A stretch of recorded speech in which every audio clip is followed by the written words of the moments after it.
السلام علیکم۔ امید کرتی ہوں سب خیریت سے ہوں گے۔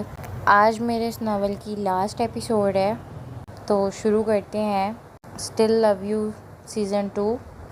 اسفن کا موڈ بہت خراب تھا۔ وہ سامیہ کے قریب جانا چاہتا تھا، اسے چھونا چاہتا تھا، لیکن سامیہ کی چیخ اور آنسوؤں نے اس کا غصہ آسمان تک پہنچا دیا تھا۔ تبھی اس نے سامیہ کو نیچے پھینک دیا، بیڈ پر لیٹ کے خود کو شانت کرنے لگا۔ کچھ دیر لیٹے رہنے کے بعد اس کی آنکھ لگ گئی۔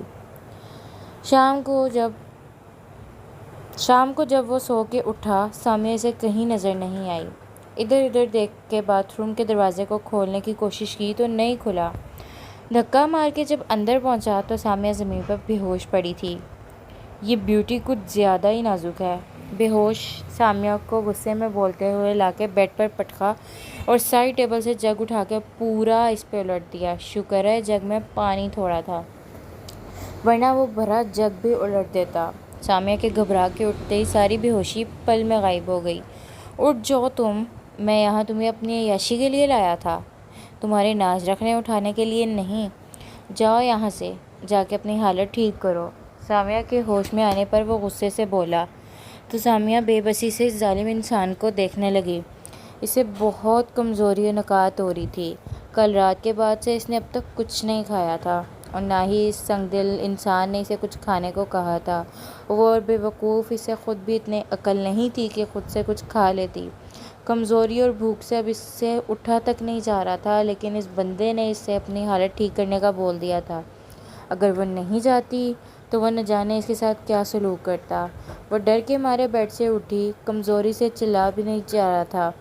سارا بیڈ گیلا کر دیا۔ جب سے آئی ہے مصیبت ہی بنی ہوئی ہے میرے لیے۔ میں تو اپنے مزے بھول کے بس اس کے نخرے ہی اٹھا رہا ہوں۔ پیچھے اسفن کی جھنجھلائی آواز سنائی دی تو اس کے رونے میں شدت آ گئی۔ کل سے وہ بہت برے حال میں تھی۔ اس سے تو آج تک کسی نے اونچے لہجے میں بات تک نہیں کی تھی، اور اس ظالم انسان نے ایک ہی دن میں اس کا کیا حال کر دیا تھا۔ اس سے یہ سب برداشت نہیں ہو رہا تھا، اس کا بس نہیں چل رہا تھا وہ بھاگ کر اپنے گھر واپس چلی جائے، لیکن یہ اس کے بس میں نہیں تھا۔ آہستہ آہستہ چلتی اور ڈریسنگ کے سامنے کھڑی ہوئی، تولیہ اٹھا کے اپنا چہرہ اور بال خشک کرنے لگی۔ اس کے کپڑے بھی بھیگ گئے تھے، بدلنے کے لیے دوسرے کپڑے نہیں تھے، اس لیے وہ کپڑے پہ تولیہ ہی رگڑنے لگی۔ اسفن ایک بیزار سی نظر اس پر ڈال کے باتھ روم کی طرف بڑھ گیا۔ سامنے ہی سامیہ کی نظر اس کے موبائل پر پڑی تو اس نے تولیہ پھینک کے جلدی سے موبائل اٹھایا اور آریان کا نمبر ملانے لگی۔ زویا نے اسے آریان کا نمبر اچھی طرح سے یاد کروایا تھا۔ بیل جا چکی تھی اور سامنے آریان کے ہیلو ہیلو سنائی دے رہی تھی۔ ہیلو بھائی، وہ سرگوشی سی آواز میں بولی، لیکن سامنے سے آریان ہیلو ہیلو کر رہا تھا۔ سامیہ رو رہی تھی، تبھی اچانک اسفن باتھ روم سے باہر نکلا اور اس کے ہاتھ میں فون دے کے ایک ہی جھٹکے میں اس تک پہنچتا اس کے ہاتھ سے فون چھین گیا اور فوراً ایک کال کاٹ دی۔ کال کٹنے کے بعد اس نے ایک زوردار تھپڑ سامیہ کے چہرے پر مارا تھا۔ ہمت کیسے ہوئی اپنے بھائی کو فون کرنے کی، میری اجازت کے بغیر میرے فون کو ہاتھ لگانے کی؟ تم کچھ زیادہ ہی سر پر نہیں چڑھتی جا رہی؟ دماغ تو خراب نہیں ہو گیا تمہارا؟ نیچے گری ہوئی سامیہ کو بالوں سے پکڑ کے اٹھایا اور ایک اور تھپڑ اس کے چہرے پہ دے مارا۔ سامیہ تو کمزوری اور نکاہت سے پہلے ہی بے حال تھی، اس کے 2 تھپڑ کھا کے وہیں زمین پر رونے لگی۔ اب اس میں اٹھنے کی بھی سخت نہیں تھی۔ شکر کرو کہ تم بول نہیں سکتی، ورنہ اب تک اسے یہاں کا پتہ بتا چکی ہوتی۔ لیکن پھر بھی ہو سکتا ہے وہ نمبر ٹریس کروا کے یہاں آ جائے۔ میں کسی قسم کا رسک نہیں لے سکتا، اس لیے ہمیں یہ جگہ چھوڑنی ہوگی۔ وہ خود سے بڑبڑاتا ہوا جلدی سے اپنا کوٹ پہننے لگا، موبائل جیب میں ڈالا، جلدی سے کچن سے فوڈ کے ڈبے اور پانی کی بوتل شوپر میں ڈالی، پھر روم میں آیا اور زمین پر پڑی روتی ہوئی سامیہ کا ہاتھ کھینچ کے باہر کی طرف بڑھتے ہوئے بولا، چلو اٹھو، تم مجھے چین سے جینے نہیں دو گی، نکلو یہاں سے۔ اس سے پہلے کہ وہ ہم تک پہنچ جائیں، باہر بارش بند ہو چکی تھی، کچھ دیر میں مغرب کی اذان ہونے والی تھی۔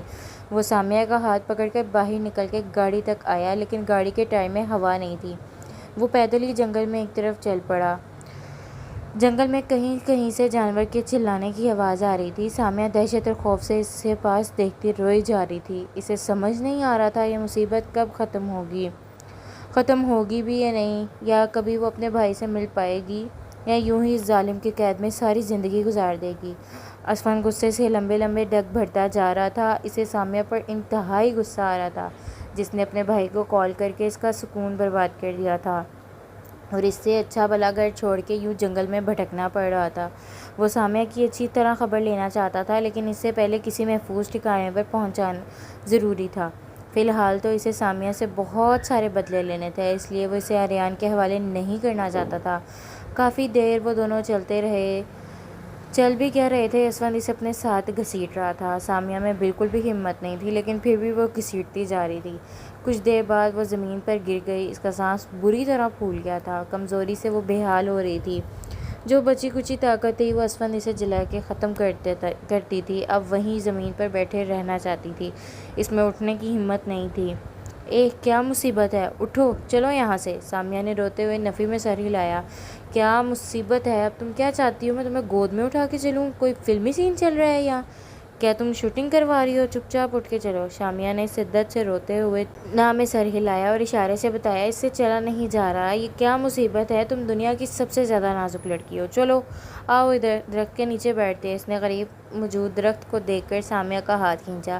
سامیہ بھی 4 قدم دور درخت کے نیچے آ کر گر گئی، اور اسفند ارد گرد دیکھتا ہوا کوئی آہٹ سننے کی کوشش کر رہا تھا، لیکن ابھی جنگل میں خاموشی تھی، سوائے جانوروں کی کوئی اور آواز سنائی نہیں دے رہی تھی۔ وہ مطمئن ہوتا سامنے والے درخت کے نیچے بیٹھ گیا اور ہاتھ میں موجود شاپر کھولنے کے لیے اس میں پانی کی بوتل نکال کے پینے لگا۔ سامیہ اس ظالم انسان کو دیکھ رہی تھی، جسے اتنی بھی انسانیت نہیں تھی کہ وہ اس سے پانی ہی پوچھ لیتا۔ سامیہ کے پیاس سے برا حال تھا، اس نے خود ہی اشارے سے پانی مانگ لیا۔ اسفند نے پانی کو بوتل بند کر کے سامیہ کی طرف اچھال دی۔ سامیہ نے فوراً ہی بوتل اٹھائی اور پانی پینے لگی۔ پانی پی کے کچھ حواس بحال ہوئے تو دیکھا اسفند ڈبے سے کچھ نکال کے کھا رہا تھا۔ اسے اپنی بھوک کا شدت سے احساس ہوا اور وہ ہونٹ کاٹتے ہوئے اسے کھاتا دیکھتی رہی۔ کچھ دیر بعد بھوک برداشت نہیں ہوئی تو اشارے سے کھانا مانگ لیا۔ اسفند نے کچھ حیران ہو کے ڈبہ اس کی طرف بڑھایا۔ سامیہ بے تابی سے فرائی فش نکال کے کھانے لگی۔